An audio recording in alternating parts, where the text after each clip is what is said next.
Hi everyone, this is a hairstyle that I created. It's just very simple. It's got that beautiful central view all the way through and down to that very textured chignon.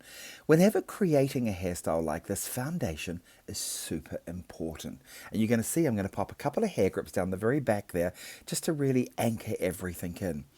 Now this hairstyle is conceptually simple. Just by twisting the hair, you get this beautiful result.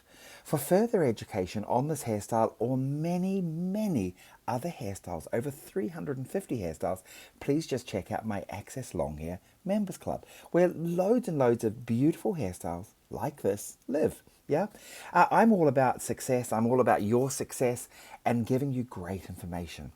Look at this now as we're going. Whenever working on a hairstyle like this sort of thing, you must keep a really close eye on the overall vision of what you want to create.